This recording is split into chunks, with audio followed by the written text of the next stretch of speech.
Subscribe to Color Frames. Mumbai Indians తీసుకున్న ఒక్క నిర్ణయం ద్వారా జట్టులో గందరగోళ పరిస్థితి కనిపిస్తోంది. 5 సార్లు జట్టుని విజయపదంలోకి నడిపించిన రోహిత్ని పక్కన పెట్టడాన్ని సగటు క్రికెట్ అభిమాని జీర్ణించుకోలేకపోయారు. రోహిత్పై ఉన్న అభిమానంతో హార్దిక్ని నిందితుడిగా చూశారు. సరే, ముంబై నిర్ణయం సరైనదా అంటే గత ఎడిషన్లో ఆ జట్టు ప్రదర్శన ఎలా సాగిందో చూసాం. అసలు ముంబై జట్టేనా అన్నట్లుగా ఆటగాళ్ల ఆట తీరు ప్రశ్నార్థకంగా మారింది. ఎన్నో ఆశలు పెట్టుకొని హార్దిక్కి పగ్గాలు అప్పగించారు. కానీ మేనేజ్మెంట్ నమ్మకాన్ని హార్దిక్ నిలబెట్టలేకపోయాడు. కాగా వచ్చే ఐపీఎల్లో ఎంఐ టీంతో రోహిత్ శర్మ భవిష్యత్తుపై అనుమానాలు వ్యక్తమవుతున్నాయి. అటు హార్దిక్ పాండ్యాను జట్టుకు కెప్టెన్గా కొనసాగించనున్నారు. అయినప్పటికీ మెగా వేలానికి ముందు ముంబై ఇండియన్స్లో భారీ మార్పులు కనిపించొచ్చు.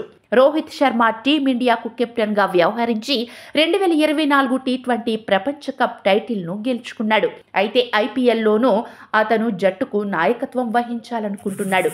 ఈ నేపథ్యంలో రోహిత్ శర్మ ముంబై ఇండియన్స్ను విడిచిపెట్టి మెగా వేలంలో చేరేందుకు సిద్ధమవుతున్నాడు. ఇదే జరిగితే రోహిత్ కోసం ఫ్రాంచైజీలు కళ్ళు చెదిరే ధరకు దక్కించుకోవచ్చు.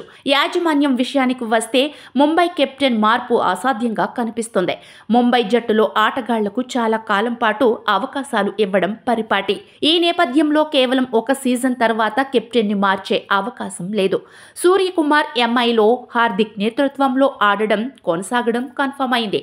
టీ20 నుంచి రోహిత్ రిటైర్మెంట్ తర్వాత భారత జట్టుకు టీ20 కెప్టెన్గా సూర్యకుమార్ను నియమించారు. హార్దిక్ను వెనక్కి నెట్టి సూర్య టీ20 పగ్గాలు చేపట్టాడు.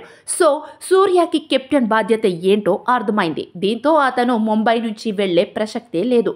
హార్దిక్, సూర్యకుమార్, బూమ్రా వంటి అగ్రశ్రేణి ఆటగాళ్లకు 15 కోట్లు లేదా అంతకంటే ఎక్కువ చెల్లించడం ముంబై ఇండియన్స్కు సాధ్యం కాదు.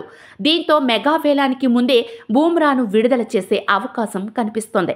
ఒకవేళ బూమ్రా వేలంలో భాగమైతే అతనికి ఖరీదైన బిడ్ లభించే అవకాశం ఉంది. వీడియో మీకు నచ్చినట్లయితే ప్లీజ్ లైక్ చేయండి, షేర్ చేయండి, కామెంట్ చేయండి.